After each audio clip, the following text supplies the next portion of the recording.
Welcome to The Whole View. I'm Stacy Toth of Real Everything. I'm here each week to dive deeper into how we can find happiness and health inside and out through self-love, body positivity, and discovering new ways to be our best selves. Before we get started, a reminder, this podcast is for general educational purposes and is not intended to diagnose, advise, or treat any physical or mental illness.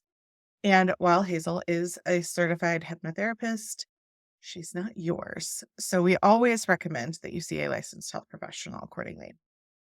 I want to welcome you to the show, Hazel. Listeners, if you're not familiar, Hazel Gale is a master practitioner of cognitive hypnotherapy, which we're going to talk a little bit about. Don't jump off the podcast yet and say that's not science-based, because I think it's a really interesting conversation. But also a former world kickboxing champion and a multiple national and European ABA boxing title winner. I'm actually excited to talk sports and stuff with you too. But following a physical and psychological burnout during her first few years of competing fighting, cognitive hypnotherapy helped Hazel to rebuild their physical strength and achieve a balanced, healthy emotional state. Empowered by the changes that she made for herself, Hazel trained as a therapist so that she could devote her time to helping others win their own emotional battles. And Hazel currently practices in London and specializes in performance-related issues in the pursuit of creative and professional goals. So, a little treat for listeners today. We got your accent on the show. I love having people from around the world because American accents are the worst. But welcome. Can you tell us a little bit more about yourself? Thanks for having me. So I'm Hazel Gale. I'm a former athlete turned author, therapist author, and now co-founder of Betwixt, the stress relief game, which we're going to talk about a little bit later. And my background is all over the place. I graduated from art school in my 20s, but because I had absolutely no self-confidence at all, I didn't pursue a career in the arts, which is a real shame. Instead, I went and worked in a bar, which is usually what you do with an art degree, if I'm totally honest. And in that bar, I met a guy that I fancied enough to follow him into a kickboxing gym. It did not work out with the guy, but that didn't matter because I fell head over heels in love with kickboxing instead. Started competing quite quickly after that. Won quite a lot of titles. I really felt a little bit like in a kind of Buffy the Vampire sort of way I'd found my calling. Because even though I came from this very academic family, my dad they were both scientists. Stamp collecting and bird watching were more their thing. They weren't interested in fighting. Even though I come from that place, I realized when I started fighting that I'd always had I was the one fantasizing, not about my wedding or some achievement, but fantasizing about being the one to save somebody in the street from a mugger when I was a kid. And so when it turned out I was good at fighting, it felt like this was meant to be. And there's all sorts of stuff I could say about that. Well, I won't get too deep about that yet. So I fought and I won some good titles. And from the outside, it probably looked like I really had a sorted existence. But from the inside, it was an entirely different story because I was chronically anxious. My body was breaking down. I was totally dissociated from, virtually everything. And finally, I just crashed and burned completely, psychological and emotional and physical burnout. That even then, I couldn't properly accept that it was happening and go and get treatment.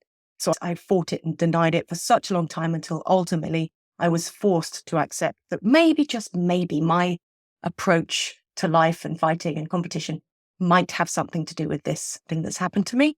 At which point I finally went to therapy. And that course of therapy turned my life around entirely, got me back in touch with who I was, what I felt, what I valued, what I found meaning in, and then back in touch with my body and my symptoms, and allowed me to create boundaries around those things, which meant that I was able to get back to a place of health and back to competing. But even though I did all that and I got some wins that would look great on paper, ultimately what that journey actually allowed me to do was to understand that I didn't want to be punching people in the face for a living. It wasn't the right place for me to be. I was there for some other reason that, having gone through the healing journey, I didn't need to. There was something I didn't need to prove anymore, I guess is a way to put it. So I trained as a therapist. I left fighting and boxing behind and started full-time practice. And that is how it's led me into write a book about it and create a game about it. And here we are. I think it's such an important journey for listeners to hear because I talk a lot about how physical health is impacted by mental health. And I think you just gave a really good example of how not only was your physical health improved from going to therapy and relieving stress and all of that stuff, but you also, I'm assuming, got much improved physical health from no longer fighting people or being in that fight and flight state all the time with elevated cortisol and all that kind of stuff because, as you said, you no longer had something to prove. And I think that has been a journey of mine as a very high achieving, overachieving type person. The realization of, oh, I don't have to prove anything to anyone is a very unique state for some of us to reach. So I'm excited to talk more about that later. But first, I do want to talk about, I know you talk on social media. So listeners, we're going to put links in the show notes for you, but you can follow Hazel on Instagram at hazel.gale.therapy. And then as you mentioned, also the Betwixt app has TikTok and is an app, and people can start using it for free. I know there's upgrades and different process, but actually Matt, my husband, used it and just to try it out and stuff like that. But there's a lot of things where we can connect you online. But in the meantime, one of the things that you talked about on Instagram is your ADHD. And when I was going through the research, something that I wasn't very surprised to see once I thought about it, but was super insightful to think about is the idea that sports and other physical activities can help improve symptoms of ADHD, specifically in those who are biologically female. And there was a 2020 study that found consistent participation in organized sports reliably predicted improved behavior and attentiveness in girls with ADHD.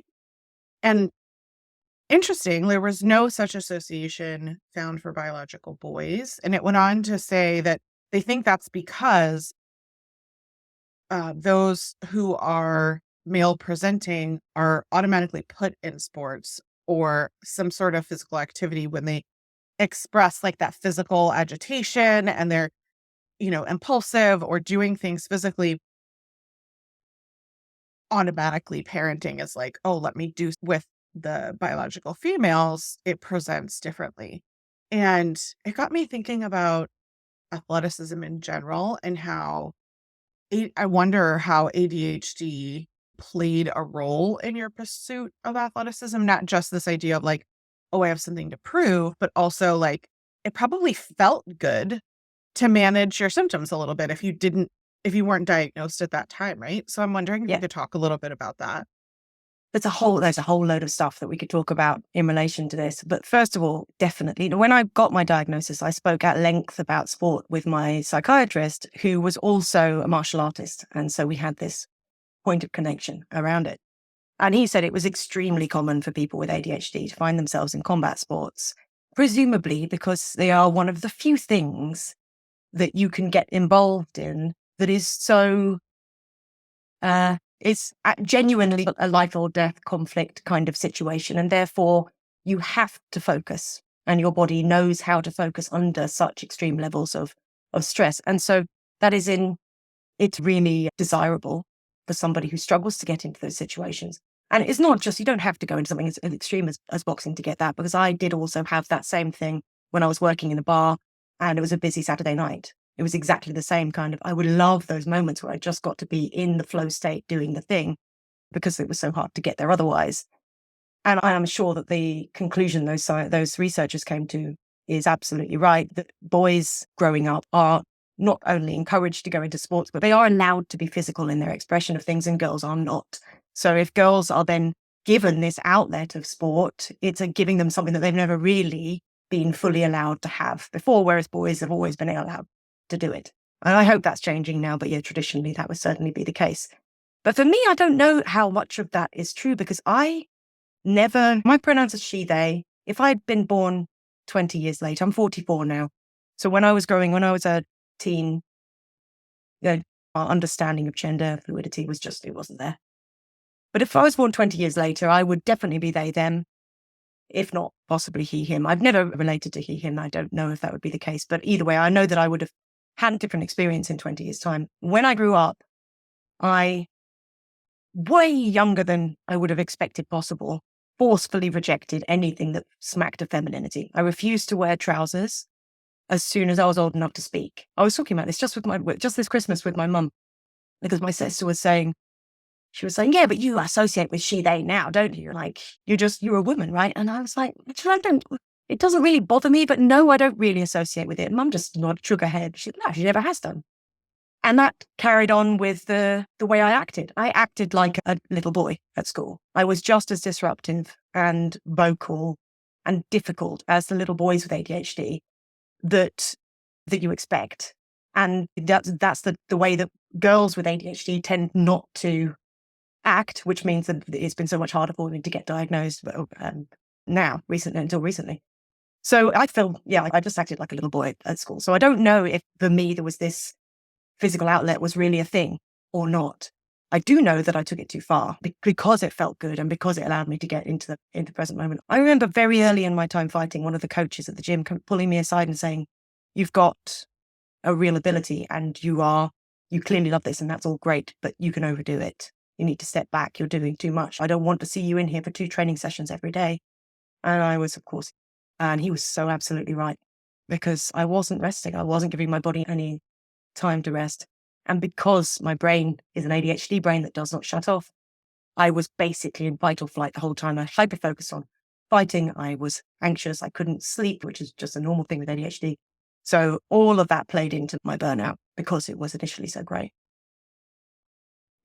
It makes so much sense, but is also like how wonderful that you had a coach that identified with that. When you said it, the first thing that my mind went to is I was a competitive strongman athlete, and I had coaches who saw potential in me and pushed me to debilitating injury.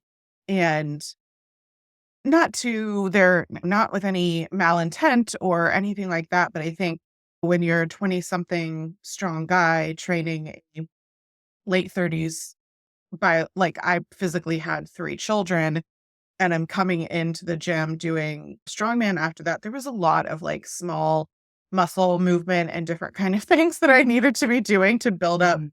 not just the big muscle groups that ultimately I was great at, but I think like where you had burnout and hormone and emotional crash, I had a physical crash from not having someone to say to me, hey, you need to not lift big today. You need to just do these kinds of things. And I think if there's a lesson that can be learned from that, it's that physical activity can be incredibly helpful to a lot of the things that we're talking about, whether it's ADHD or a plethora of other things as it relates to health, but it can also be incredibly harmful to quote unquote overtrain. And what that Yeah. looks like can be very different for a lot of people. Yeah, I think it's still something we're really hazy about. And ultimately, there is nothing in this world that is so healthy that you can't overdo it. And Uh, even water, exactly. There is nothing. We're yeah. even over breathing. If you've read the James Nestor book, Breath, we're even over breathing. Even too much air is not good for us. So, yes, we can overdo that. And I was exactly the same. Even though I had that coach that said that thing once to me that I ignored, I was still the one putting pressure on myself too much and training too much. And when I couldn't sleep, one of the things I write about in one of the moments of my book was a memory of a time I couldn't sleep. It was around 1 a.m. or something. And I got up, walked to the gym and did a 10-mile run on the treadmill at the gym because I was like, well, what else to do?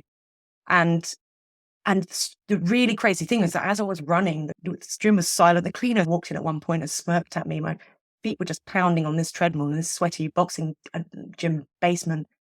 And I felt superior as I was doing that in some way. I felt like I was the real deal now. I was like, this is what real gritty. I felt like I was in Rocky. And that was shortly before things really started to go downhill for me. I can remember because my times were really good. My running times were really good then. I was a boxer and I was a sprinter. Doing a 10-mile run is not something that my body's particularly good at. I'm never going to be good at that. I never would have been good at that. But I was running fast. at that stage. And I, even after going through therapy and building my body back up slowly and all the stuff I did, I never got back to that level of fitness. So there is a very cautionary tale here. I don't know if it's possible to burn out completely and get back to a body of before. I don't know if it's possible. I don't know that I would want to either. Like, it sounds like you feel that way too, right? Because knowing that to get back to quote unquote that level of fitness, what sacrifices you're making in other areas of your life. And like, it's just not a payoff that's worth it to me. No. Yeah. One thing I would want is to get back to a place where my body had the potential for that level of fitness, where I didn't have to be quite so careful about exertion. And that's one thing that I would say that I would still wish for. But all things considered, I'm generally happy with where I am today. And that does mean having an awareness of my body's warning signs when I pushed it too far and listening to them. And it means bailing on things, and it means not taking on certain opportunities and all of that. You could look at it and say that really sucks. Or you could look at it and say that's somebody who knows how to prioritize and has been forced to understand her limits, because that's just how I got there. Well, I think the other area that is fascinating to me is how this intertwines with self-sabotage, right? Because part of this is we are self-sabotaging ourselves with the idea of like, oh, I'm better than other people because I'm doing this thing. Or in my case, it was literally, I'm better than other people. I am stronger than every other woman in the state of Virginia. Right. And there was something to like validate um, an emptiness that I was feeling in part of my life in other areas from that. And you talk a lot about that in your book, The Mind Monster Solution, and also in the work that you have done with a lot of clients in helping them identify what Brene Brown calls the story that we tell ourselves, right? Like this idea of self-sabotage, and oftentimes we're not even realizing that is something that's happening. And I think in ADHD, that can often look like negative thoughts about yourself because your executive function is different, right? I see that a lot in my partner, and it looks different in every single person when it comes to emotional dysregulation, or we're talking about how it shows up in athleticism.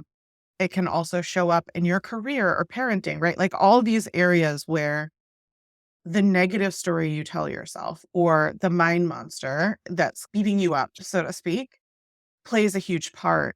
Can you talk a little bit about that concept and how it became a passion for you to write about?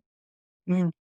So when I was going through my whole recovery experience, I would hear so often people saying things like, you've got to make fear your friend, or got to use your fear in the ring. And I remember just these abstract, and I don't know if this is partly to do with my neurodivergence, but these abstract platitudes, as far as I could tell, that people were throwing at me would make me so angry. So I was like, how? What do you mean make fear your friend? That doesn't make any sense at all. This thing is ruining my life. The symptoms I'm having are ruining my life. I can't just decide to make it my friend.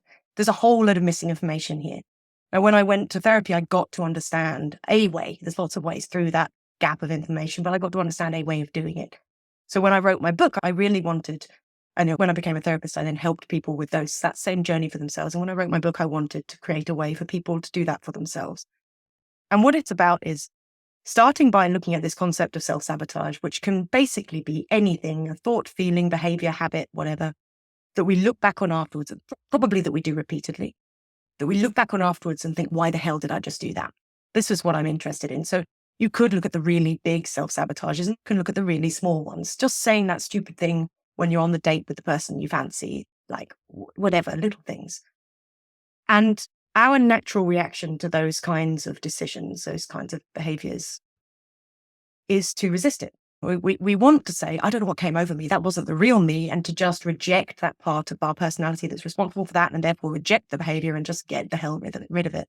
And in therapy, you'll hear this all the time. If you talk to people about their whatever it is, binge eating, binge drinking, underperformance, overachieving, whatever, if they hate the habit, they will tell you they want to just get rid of the part of their personality that does it.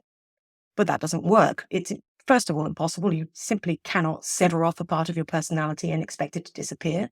And what's more, if you try to do that, as Eckhart Tolle famously said, what you resist persists.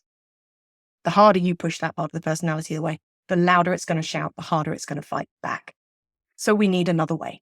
Our natural reaction to this doesn't work. And what I wanted to do in the book was to take a really creative look at this process. So you start off by imagining that you can see the part of your personality that makes you think, do, or feel this thing that you don't like.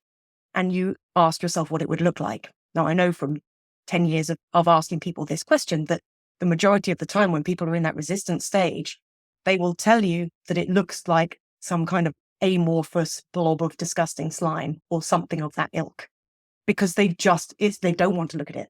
And therefore they're okay with it not having a shape. They just want this thing gone. But as they go through the work and they start to understand, first and most importantly, that the part of the personality that creates these destructive behaviors, no matter how destructive they are, that part has a positive intention, a positive reason for doing that thing. And there is nothing that doesn't fit into that category, even right to the top of the chain of destructive behaviors. If you look right up at the top at, I don't know how careful I need to be about words here. If I was on TikTok, I'd be saying something about unaliving oneself. Even that had the positive intention behind it. It is the last and biggest possible way to escape pain. And when we start to understand our self-sabotage in those terms, and we start to accept that this part, it may have a rubbish strategy, but it does have good reasons for doing what it does, you can start to accept that part of the personality and bring it back on side. Now, people initially feel uncomfortable about that, but when you get to know yourself in this way, you'll realize that not only does that part have its good intentions, it'll also have a load of resources. There's a part of you that's gone through a very specific, important experience, and it will have grown strengths and abilities as a result of that. By inviting this part back onto the team, so to speak, you regain access to those resources. And you also end up with a sense of control over your behaviors, which you do not have when you just resist and ignore them. So when I got into the ring after doing this kind of work, it felt like, I can remember that when I started fighting for the first, during my recovery, when this was starting to all click into place, and fighting was no longer petrifying.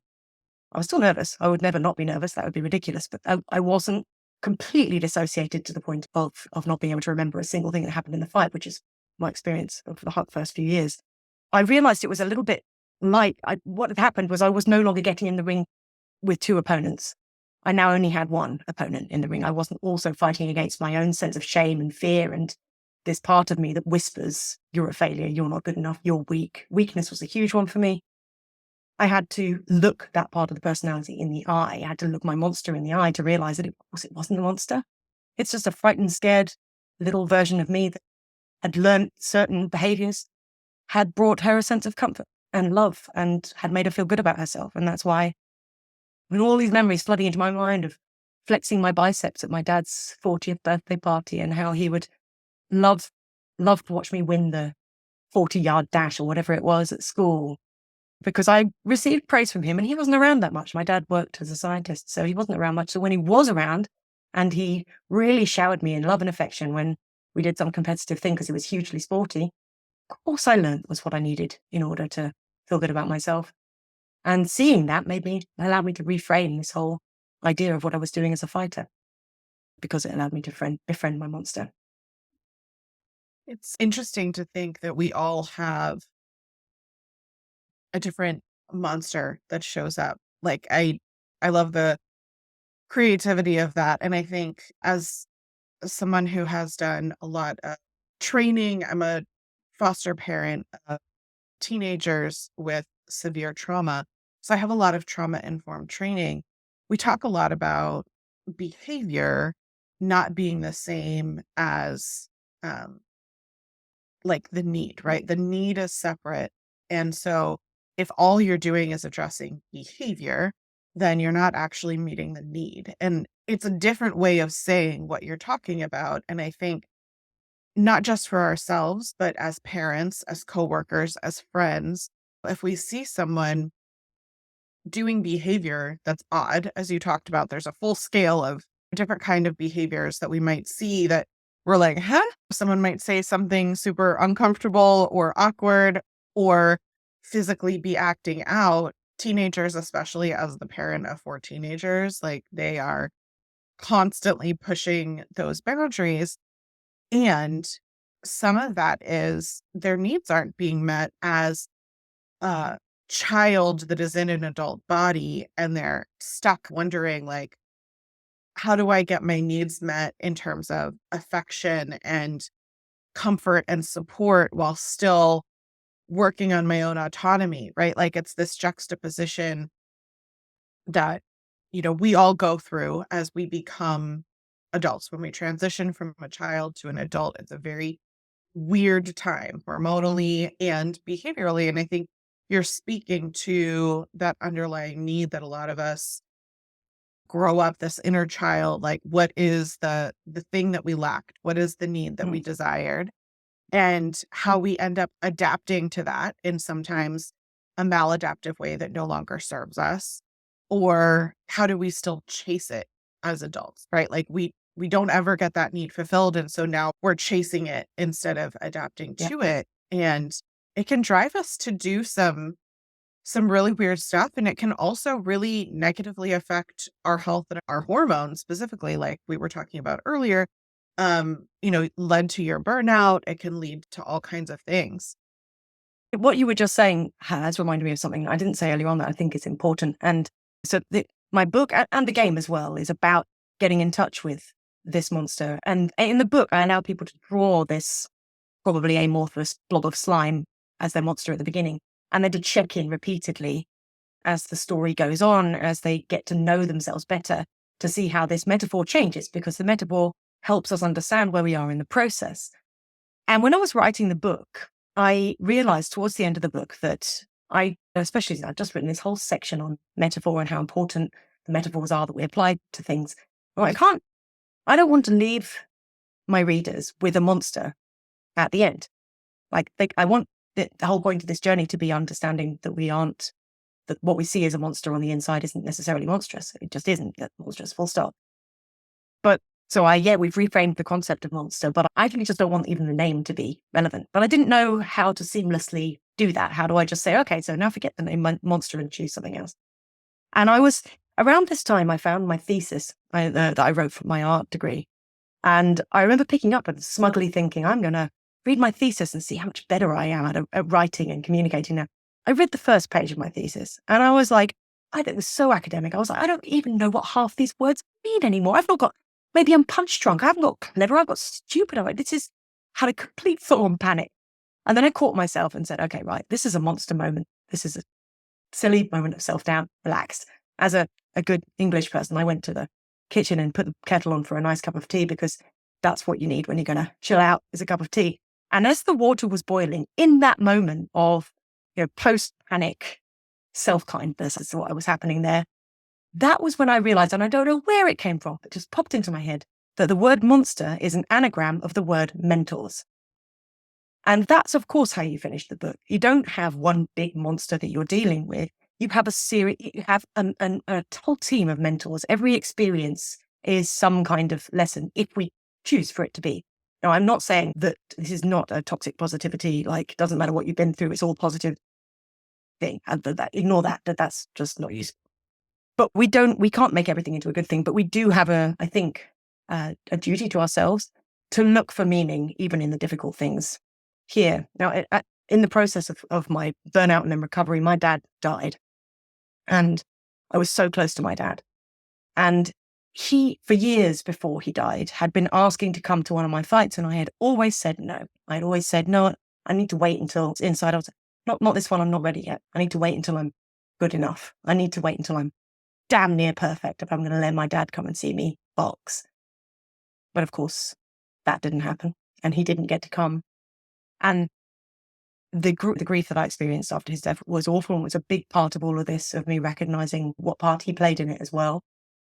But when I talk about monsters turning into mentors, and people often say, well, what did your experience teach you? And, well, it taught me a lot. But one of the really important things that I think of now is that when I had gone through that healing process. And after my dad's death and this understanding of this one true regret that I have, which is that I never let him come to see me fight, I realized as a result of that whole experience that I had been operating from a faulty bit of logic in my head. I thought that by gaining success, covering myself in glory and all this stuff and accolade, I would get myself to a place where I was worthy of the connection of others. And I think lots of people are working from that unconscious piece of logic that doesn't really logic, because the truth is it's the other way around. That it's only by being in connection with other people that I was able to even acknowledge my own success. And so it flipped completely. And thankfully, I've still got an amazing relationship with my mum and my sister. So after my dad died, I was able to come back round to those relationships and learn that fully with these amazing people in my life. And it still saddens me enormously that I didn't get to do it with my dad. But that is the thing that I learned as a result of giving in to the monster before he died. It being a mentor that you can learn something from was a concept that I really loved as I was reading through the book. And I want to talk a little bit about that. But first, I want to talk about this kindness moment that you had, right? Like, in order to get to this awakening that you yourself, you weren't even reaching for it. It happened because you allowed yourself this pause, this moment of kindness and compassion. What have you seen with others when you're working with clients talking about this idea of letting down this wall of facade, of strength, of denying yourself things, right? Of letting the monster come in and take away authentic connection or whatever these positive things are in your life. How do we then, when you're working with clients, for listeners, pause and give ourselves that moment of kindness and compassion? Because I think that's a really difficult thing to do, to catch it in the moment. Yeah, it is. And to get to the place where you actually catch it in the moment takes practice. My therapy teacher, Trevor Sylvester, used to talk about hindsight, midsight, foresight. Like, you have to go through this stage of always being like, damn, I missed a moment a number of times before you get to the point of, hang on a minute, I'm inside a moment, before you get to the point of, there's a potential moment coming, I can do something about it before it even happens. But we have to go through that stage of learning. I should also need to mention that I'm no longer practicing as a therapist. I'm now full-time on Betwixt. I meant to correct that at the beginning, just probably not relevant, but just in case. And one of the things that Betwixt is focused on, Betwixt is focused on allowing or facilitating the development of three things. And one of them is self-compassion. And the work around self-compassion that we are drawing from is the work of Dr. Kristen Neff, she's made waves in the wellness community relatively recently because her book Self-Compassion did pretty well. And she breaks self-compassion down into three components. The first being mindfulness, and that doesn't necessarily mean a mindfulness meditation practice. It just means the ability to be mindful of your present state. So knowing when you are struggling, catching negative thoughts, catching negative emotions. The second is self-kindness. So the ability to then relate to yourself as you would a friend who is struggling in those moments. And the third, which I absolutely love and find so beautiful as a component of self-compassion, is, she calls it a sense of common humanity. It is the knowledge that we're all in this together and that the big mess up moments are, although they feel at the moment, at the time, like the thing that sets us apart, that disconnects us from everyone else, they are the things that actually, there are very few things in this world that all of us will definitely experience, and that is one of them. All of us will go through moments where we think, oh my God, I've just ruined this beyond repair, and feel shame as a result of it. All of us, except, of course, some people who are neurologically wired different. So to answer your question about how do we get to the place where we give ourselves this moment of kindness, we need to practice on building those three skills. We need to spend some time. You can do it with journaling. You can do it just by thinking through it, probably, although journaling would be better. You can certainly do it in therapy, and you can do it with talking to a friend. But you want to build your awareness around the repeating pattern enough so that you have the mindfulness in the moment, whether you catch it early on or not at first, to catch yourself berating yourself. And it is hard to do because we want to berate ourselves because, again, there's a part of our personality that creates that behavior. And that part, we've probably learned it from our parents telling us off when we were younger. And it believes that self-criticism is going to make us pull ourselves up and do things better. And of course, in reality, it doesn't. But because there's a part of us that wants this and believes it's a good thing, it's not easy to catch it and stop it. And you don't want to actually just catch it and stop it. You need to start by catching it and noticing it and talking about it and understanding it. And there will be a point when you catch it and you feel differently about it. And if you want to apply the mind monster model to it, which to me made the big difference, I need things to be visual. I need there to be a kind of narrative around things for them to really click into place. For me, it made such a difference when I started to imagine my monster as a thing. It wasn't a thing. By this point, it was a small child version of me in her school PE kit. And to recognize that those moments when I am hating myself for being weak or whatever, that's the part that is kicking up a fuss. And it's very hard to be angry with a 5-year-old in a PE kit. It's very hard. It's a complete pattern interrupt.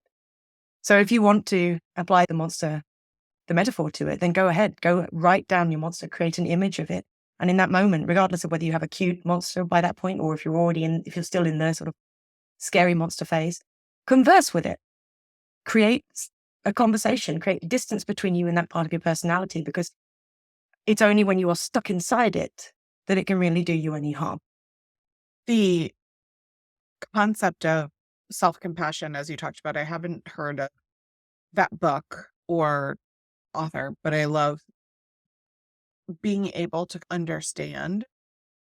I identify with Gretchen Rubin's 4 tendencies. I'm a questioner. I need to learn everything and then I can understand it. And so for me, understanding the logic of self-compassion helps me apply it easier. And it is also, for me, it's my word of the year because I have such a difficult time with compassion for myself.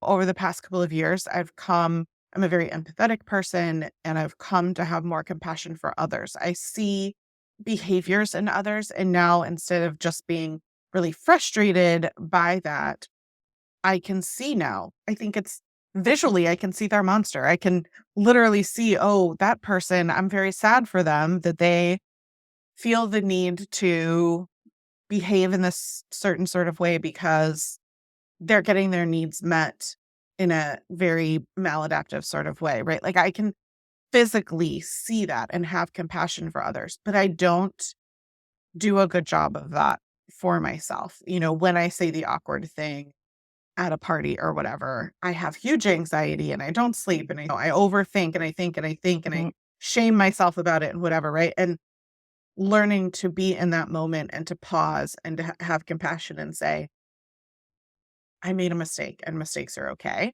Do I need to fix the mistake in terms of, do I need to apologize to that person? Do I need to call out, hey, I'm sorry, that was weird and awkward? And learning, especially as a parent, to do that with my kids, right? Like oftentimes my monster surfaces in reacting impulsively instead of reacting the way that I really want to show up for my kids, and learning that I can apologize to them and I can say, hey, I'm sorry that I reacted that way.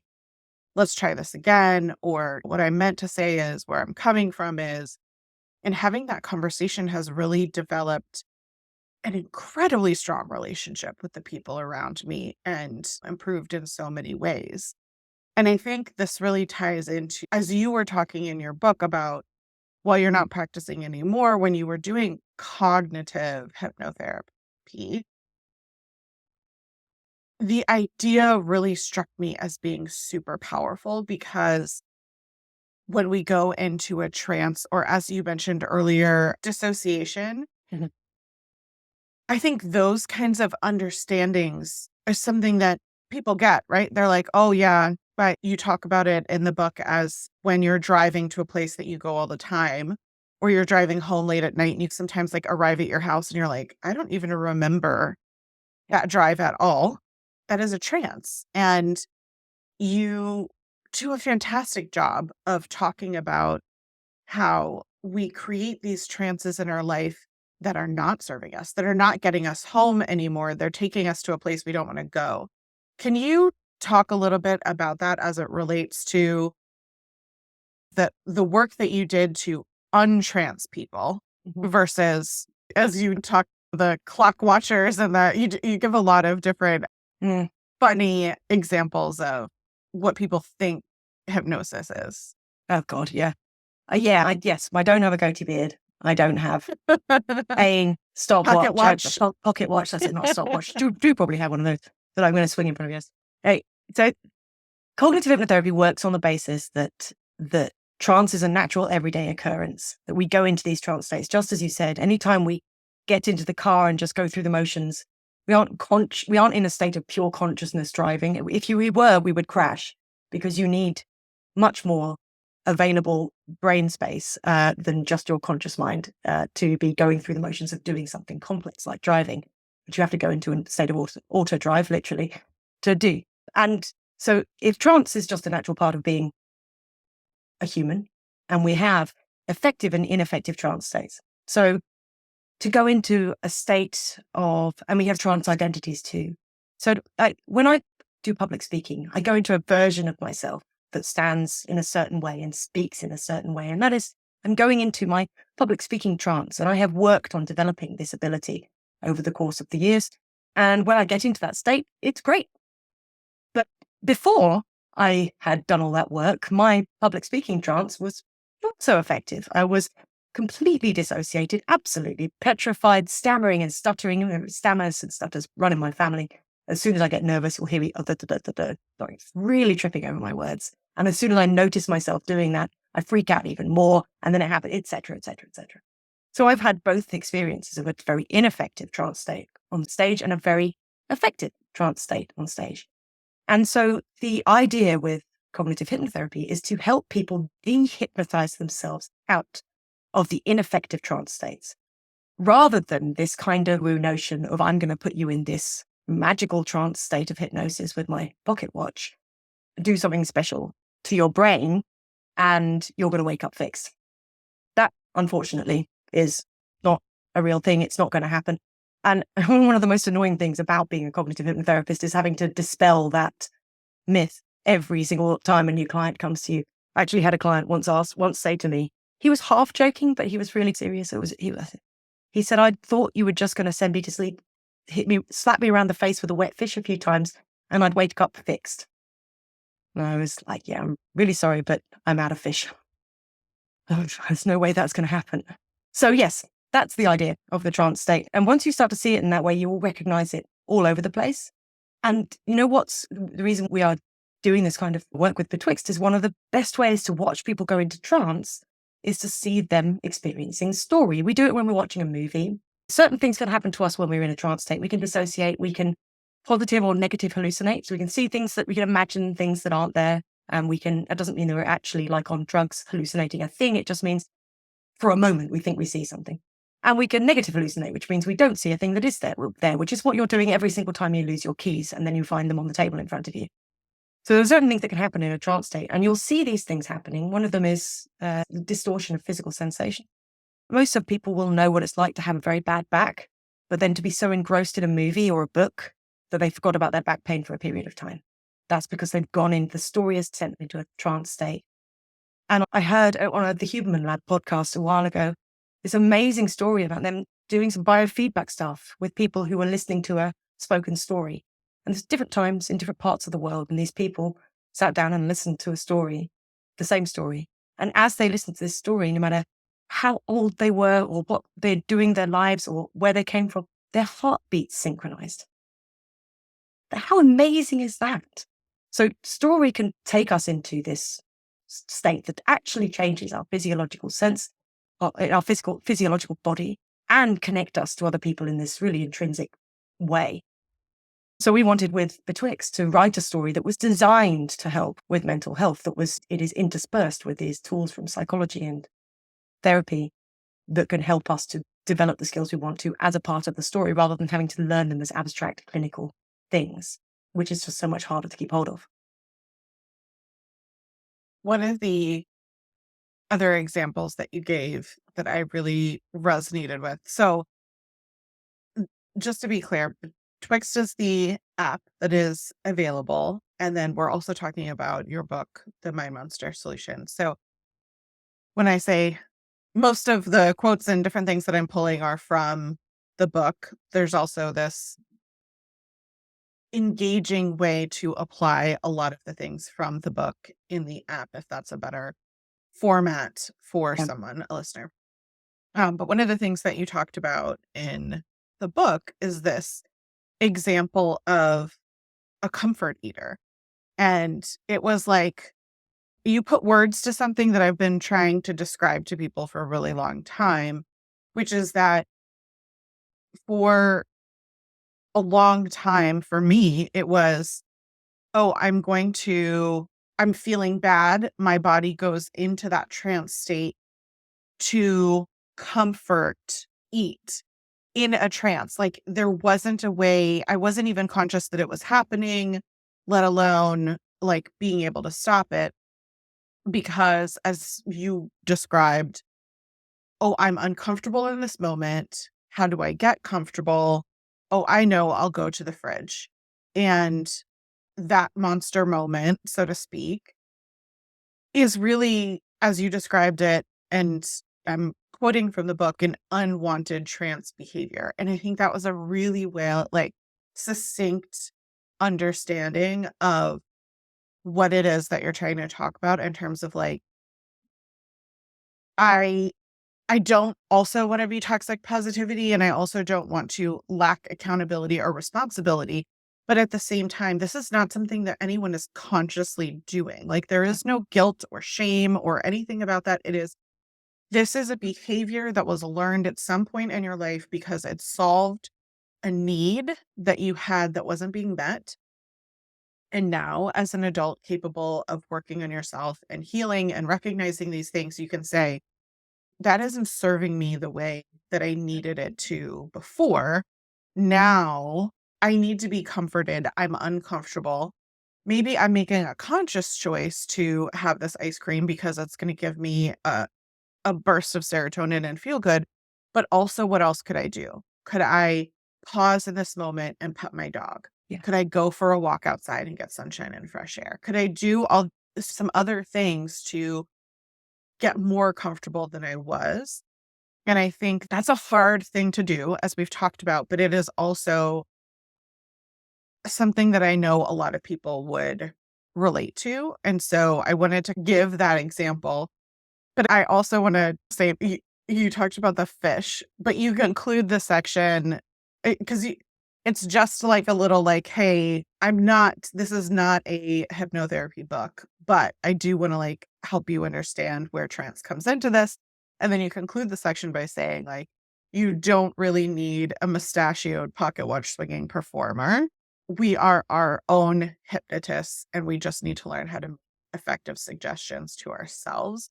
And to me, that kind of brought full circle a lot of the work that you're doing and a lot of the experience that you've had and like where you're coming from, not just your own personal journey, but having worked with a lot of people and seeing that perspective.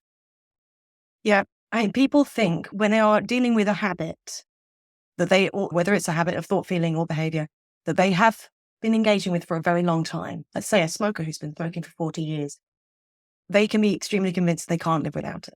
But there are, that will be, they will have a smoking trance, and it is very much known. It's a thing that's happening, every half an hour or something, and has been for 40 years. Sure, it's not going to be necessarily that easy, although people sometimes can find it much easier than they think it's going to be to do something like give up smoking once they've made the decision that they're going to. But the way I'd often think about it is there are so many things that we once believed wholeheartedly, and there are so many, but we changed them. So as somebody growing up in England, not everybody believes in Father Christmas as a child. I was one of the people who believed in Father Christmas as a child. Like fully 100%. In fact, I believed in Father Christmas for longer than most because my parents tricked us the one year when we were going to Australia over Christmas. My mum hopped out of the car saying she needed the loo, put our stockings on our beds ready for when we returned. So when we came back and the stockings were there, even though we hadn't been, we really believed that Father Christmas was a thing. But I don't believe that anymore. I no longer act as if Father Christmas is true. I've gone from, and people say, oh, that's not the same, but it actually is. We like to believe that we don't change. If you put the words people don't into Google, the first thing it will suggest you are looking for is change. People don't change. We like to believe that's true, and it's just not. It's not true. I've changed enormously in the last couple of years. I've changed even more in the last 10. I'm not the same person I was when I wrote that book. I'm definitely not the same person I was when I was fighting for titles. And I sure as hell aren't the same person I was when I was in my Spider-Man jumpsuit leaving in Father Christmas. We change all the time. We just need to learn how to encourage ourselves to change in the way we want to, or to open up these blocked feeling areas. And that is a case of dehypnotizing ourselves out of these negative trance states. I love to end the show by leaving listeners with something positive and actionable that they can take to be of service to work on themselves. So I know your top suggestion would be to download the Betwixt app. Beyond that, I'm wondering if you have some suggestions, and I'm going to give you the answer and say, I would love if you could share your grounding tool with the 4 questions to ask yourself as people are working on this pause and the change. This is like a recurring theme throughout your book, and I think they're really great way to have someone walk away today and be like, okay, I can ask myself these questions to pause and change some behaviors. Mm.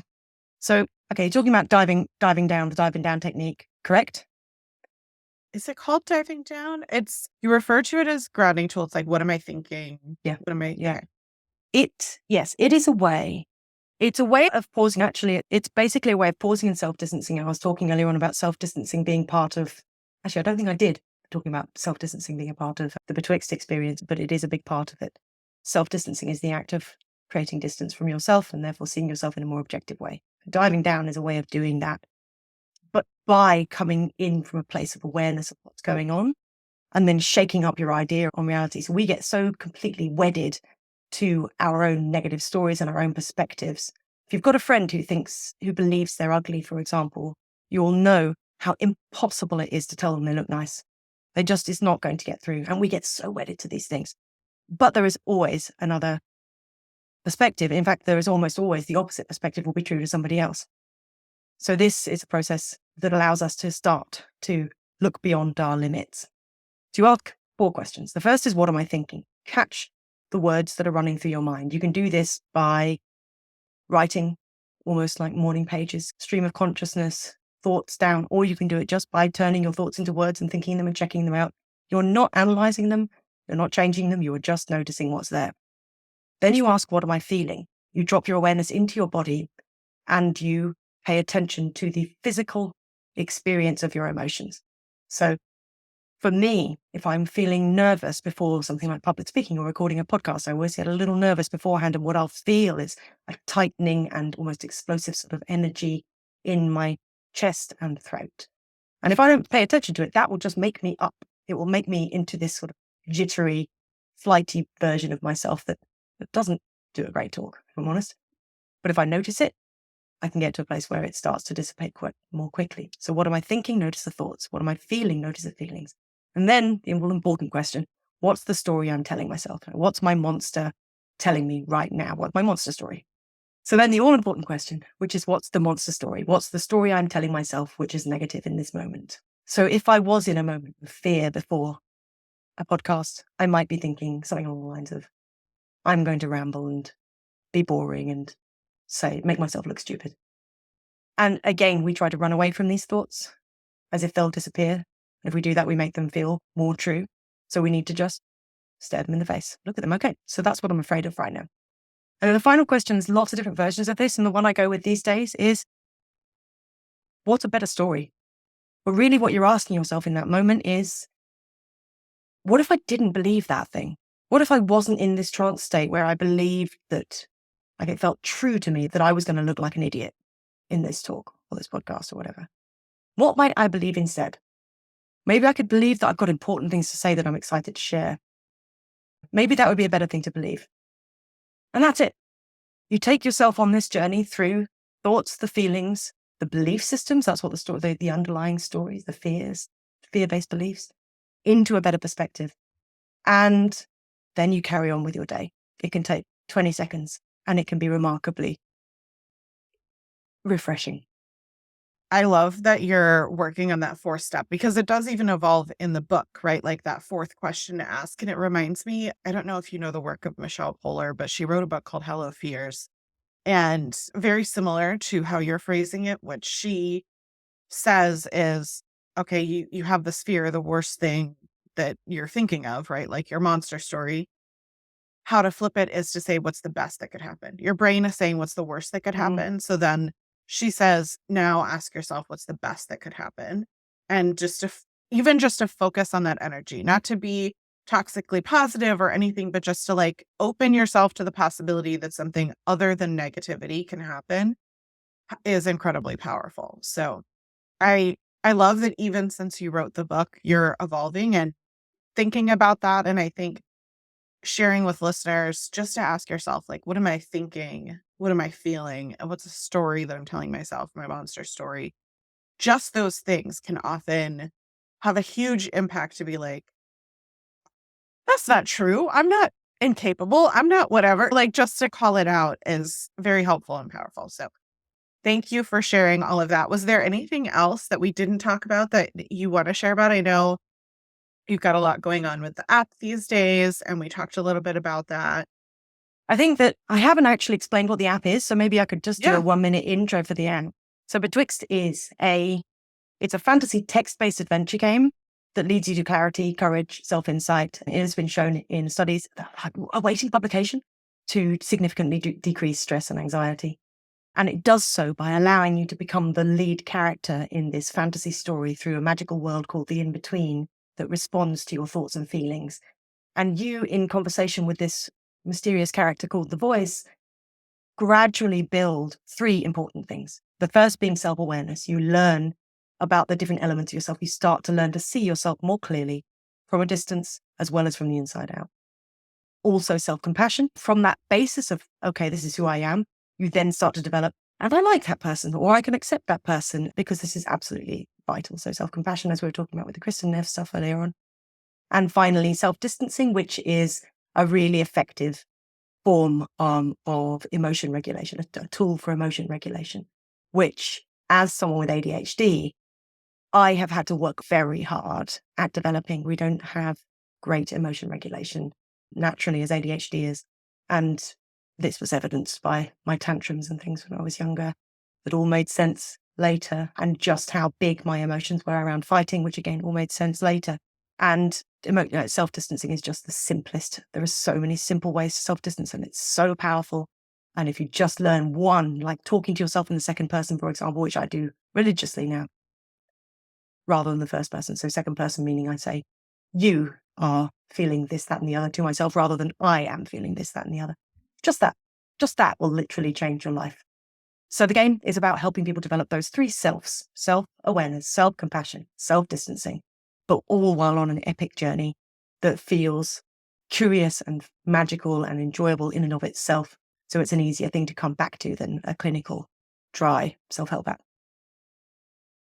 And it's bringing in your artistic and creative side as well as your therapeutic side, which makes so much sense why it is a medium that you're leaning into. And it also strikes me that of the ADHD people that I know in my life, they all love fantasy and storytelling. And I think it's that you can get sucked into a story and you can really focus in on it. And I can see how this would be incredibly useful tool for people who, when they're wanting to lean into a coping mechanism that doesn't serve them, to instead open an app and learn a little bit about yourself and go through this process using that. Thank you for all that you're doing to help others from learn from your journey, right? Like other people are then getting to go on their own journey and learn from that. And I appreciate all that you're doing to share with everyone. And friends, we've now reached the end of the episode, but don't turn it off yet because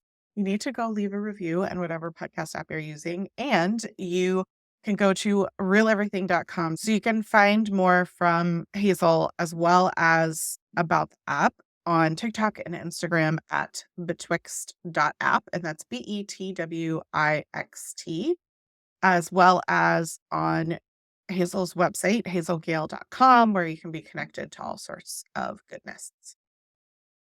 can connect everybody to everything. But listeners, I want to thank you so much for tuning in and being here today. We put the full list of resources, including the studies that we've mentioned and some other things, in the show notes for you at realeverything.com. And you can head to patreon.com/the whole view to get all of our shows delivered to your inbox ad free. It's a great way to support the show. Another great way to support the show is to leave a review in whatever podcast app you're using. And as always, we appreciate your willingness to be open to growth for your own personal change because no one is perfect, but in listening, learning, and unlearning, we can choose to become better versions of ourselves for ourselves.